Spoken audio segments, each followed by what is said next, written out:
अस्सलाम वालेकुम। मेरा नाम है अली शिगरी और मेरे YouTube channel universal health tips में आप तमाम दोस्तों को खुश आमदीद।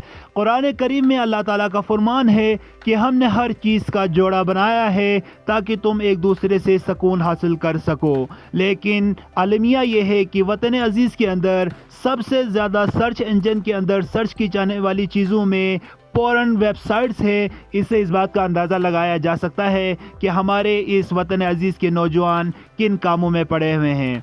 ये वतन अजीज़ के नौजवान जिन्होंने आगे जाकर इस मुल्क के बागडोर संभालनी थी, लेकिन इनके जहन में सेक्स के तसव्वुर के अलावा और कोई तसव्वुर नहीं है। अल्लाह ताला ने इंसान को अपने इस ख्वाहिश को पूरा करने के लिए सिर्फ़ एक ही रास्ता दिया है। इंसान अपने फितरत के ऊपर अमल करता है। जिस तरह इंसान को भूख लगती है तो इंसान खाना खाता है, इंसान को प्यास महसूस होती है तो वो पानी पीता है, इंसान को जब नींद आती है तो वो सो जाता है। बिल्कुल इसी तरह इंसान के अंदर मौजूद मर्दाना हार्मोन्स जब एक हद से ज़्यादा बढ़ जाते हैं तो फिर इंसान के अंदर सेक्स की ख्वाहिश बढ़नी शुरू हो जाती है।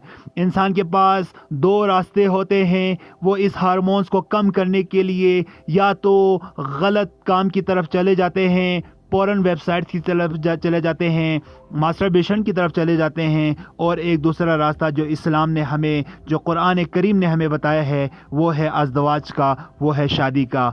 आफरीन है उन लोगों को जिन्होंने अपनी जवानी बचा ली, जिन्होंने वक्त पे शादी कर ली और अपनी इस ख्वाहिश को इस्लामी तरीके से सर अंजाम दे रहे हैं। और उन लड़कों के लिए बहुत ज़्यादा परेशान कुन बात यह है कि वो इस्लामी इक़्तिदार को छोड़कर पॉर्न वेबसाइट्स पर मौजूद फाहिश मूवीज़ देखकर अपने इस ख्वाहिश को कम कर रहे हैं। तो नौजवानों से गुजारिश है कि अपनी ज़िंदगी को बर्बाद मत करें। यह आहिस्ता आहिस्ता आपको उस तबाही के दहाने पर ले जाएगा जहां से वापस लौटना आपके बस में नहीं होगा। तो बराए मेहरबानी अभी से समझ ले, अभी से सोच ले, अभी भी आपके पास वक़्त है। जो लड़के 1 साल मुश्त ज़नी कर चुके हैं, जो 2 साल मुश्त ज़नी कर चुके हैं, जो 10 साल मुश्त ज़नी कर चुके हैं, वो आज से मुश्त ज़नी को छोड़ दे। मुश्त ज़नी से आपका फिज़िकली और आपका इंटरनली आपका बहुत ज़्यादा लॉस हो जाता है, बहुत ज़्यादा आप डैमेज हो जाते हैं, जिसका अंदाज़ा आपको आने वाले वक्तों में होगा। तो बराए मेहरबानी जो आपने अपना नुकसान किया है उसको यहीं पे रोक ले, और जो नुकसान आपने किया है उसका अजाला करने की कोशिश करें। 5 वक्त की नमाज़ पढ़े, माँ बाप के साथ ज़्यादा से ज़्यादा वक्त स्पेंड करें। अगर आप साहिब इस्तिताअत हैं तो शादी करें और इस ख्वाहिश को इस इस्लामी तरीके से पूरा करें ताकि आप लोग बच सके।